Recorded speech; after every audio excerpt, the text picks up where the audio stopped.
Ever since chapter 50 of the Dragon Ball Super Manga, there's been massive buildup and hype for Vegeta's new technique that he learned on Yardrat from his Yardrat training. However, as we saw in chapter 61, he got mollywopped by Moro 7-3. However, Vegeta did technically win against Moro himself with the new technique.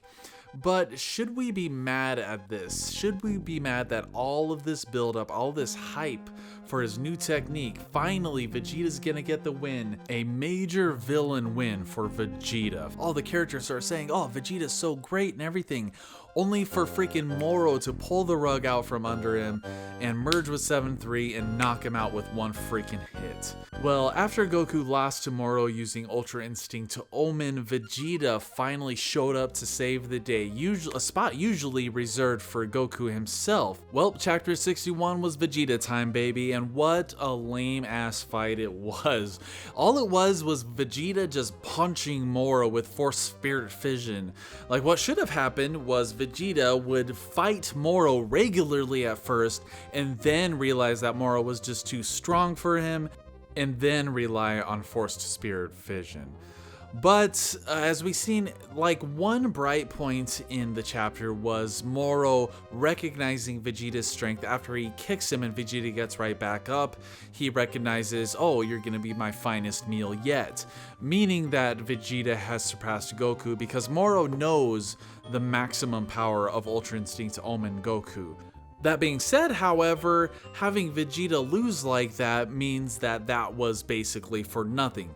They're going to hype up Vegeta being more powerful than Goku now, only for Vegeta just to lose, you know? So another thing is that Vegeta basically recognizes that he will no longer use instant transmission, which part of me likes, but part of me thinks, okay, well, that's just kind of contrived. It was contrived because you used it to get there. They needed a reason for Vegeta to get to Earth, and Vegeta's gonna be like, no, that's your technique, which kind of makes sense, but it's kind of annoying at the same time. Like, how cool would it be for Vegeta to use instant transmission? Although it's not necessarily a technique that he would want to rely on. So Vegeta battles Moro and basically defeats Moro, and he has the line about Vegeta always being a villain. Now, we know from the Buu Saga, from all of Dragon Ball Super, Vegeta is far from a villain. He is a full-on hero, like, at least to us. So what the hell is Vegeta talking about? Like, this is straight up stupid, right? And then to reiterate that, we have Piccolo and Goku talking while they're fighting, and they're basically like, oh, Piccolo's like, oh, Vegeta's changing. He's a hero. He wants to atone for his sins. And that's because of you, Goku. It's all your doing. You get all the credit. And I'm sitting there reading that, and I'm thinking, this is the stupidest thing I've ever heard. What is wrong with Piccolo in this arc? He's been the stupidest fucking character of all time. So, I mean, did you forget the freaking Buu arc? Did you forget all of Dragon Ball Super? Like, Vegeta's a good guy. Come on, guys. And did you forget that he has a family too? Like, that's one of the biggest things that's helped to change him, is him having a fucking family. God damn. So once Vegeta finally gets Moro down to his old decrepit state, he's about to finish him off. Now, this is the most irritating part of the entire chapter. It's such a rehash of the Resurrection F arc, when Vegeta most definitely should have gotten the kill on Frieza. But no, we gotta just be assholes to Vegeta and basically say, hey, Vegeta's gonna be standing over his defeated foe and about to blast him into oblivion, but then something's gonna happen to screw him over, you know, and sure enough, Frieza blows the planet up and Whis is forced to turn back time, and that's, you know, we know what happens from there. Freaking Goku as an asshole.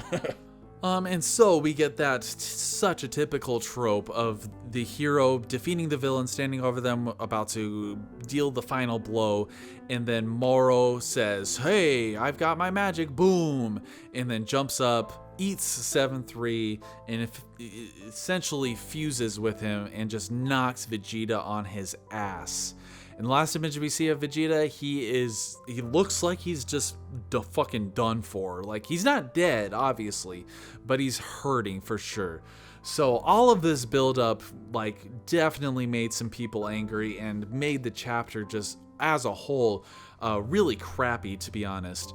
But is this something we really should be mad about? Well, yes and no. In terms of the build-up for Vegeta's new technique, it's a little bit lackluster, especially when you take into account the lame-ass fight.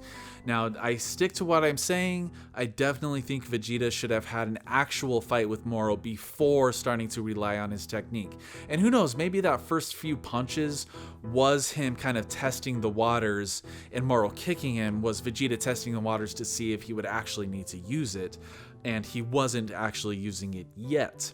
Now, besides the lackluster fight, Vegeta's villain line is definitely open to interpretation, and the way that I'm actually seeing it is that, Vegeta is definitely not a villain, but he himself basically still sees himself as a villain because he can't bring himself to forgive himself for the atrocities that he's committed, especially when it comes to the Namekians, which played a really large role in the early portions of this arc. So Vegeta saying that I'm a villain through and through and I deserve hell, even though in the Buu saga he died and, basically didn't go to hell. So he should know that he won't go to hell, especially now since he's even more changed. But him basically not being able to reconcile and thinking that he hasn't done enough to atone for his sins and that he deserves hell makes sense to me. What we should be annoyed at, however, is Piccolo and Goku's basically their entire conversation while Vegeta and Moro were fighting. These guys, they've known Vegeta for so many years now. They know that now he's a hero through and through. They should know this guy. And they should also have at least acknowledged his sacrifice during the Buu saga and his atonement for what he had done by sacrificing his life to try to defeat Buu. And especially with Piccolo giving all the credit to Goku for Vegeta's change, when in reality, really, Bulma should get the large portion of the credit. I mean, that's his wife. And they have a family, Bra and Trunks. Like, I would give at least the majority of credit to them for helping to change Vegeta into being the good person he is. Especially when we think about the anime and the Tournament of Power. Like when Vegeta was, summoning up the strength to defeat Toppo, who was he thinking about? He wasn't thinking about Goku nearly as much as his family and Kaba, I guess. His protege, quote unquote. But he definitely was highly motivated by his family. I'm sure Goku deserves quite a bit of credit because that's kind of what he does with his old rivals. I mean, you look at Tien and look at Piccolo and what Goku helped to change in them, even though with Piccolo it was mostly Gohan. But knowing Piccolo in this arc, he would give the credit all to Goku for changing Piccolo, not Gohan.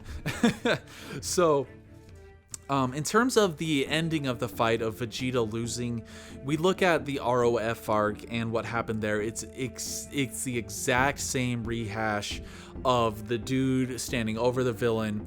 But the thing is that this is something we need to have expected. This is Dragon Ball. It's never so cut and dry to where the hero comes in with a new technique and defeats the main villain with a new technique. There's always twists and turns. There's always stuff bound to happen. Like, did Goku come in with Kaioken and the Spirit Bomb and just beat Vegeta just like that? No, Vegeta basically beat him.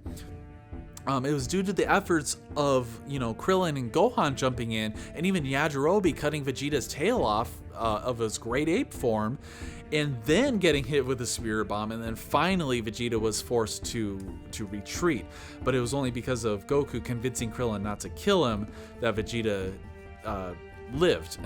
So the thing that we should be annoyed at in this regard, it is not Vegeta necessarily losing, but it's the trope, the very overused trope of the hero standing over the villain about to wipe them out and then just like blasting the ground or doing something that takes victory away. You got Ten Shinhan in episode 106 from Dragon Ball Super. You got Goku Mastered Ultra Instinct against Jiren. He's just like suffering the repercussions of Mastered Ultra Instinct, and a plethora of others. It's very, very annoying at this point, but it should have been expected that some kind of twist would happen. I just wish it wasn't that exact trope. You know what I'm saying? And furthermore, we know that this is not the end of the fight. Vegeta is not done by far. He's definitely going to come back into the fray, and we don't really know what's going to happen. The fight's not over. Vegeta still has his technique, and especially the foreshadowing of him being able to separate fusions. We have Moro 7-3, which is essentially a fusion. What technique can beat that, I wonder? Maybe Forced Spirit Fission. So all in all, it was kind of an annoying chapter in a lot of ways in terms of Vegeta losing, but Vegeta losing itself is not the problem. So what are your guys' thoughts? Drop your thought waves down in the comments below. As always, thank you very much for watching. Take it easy.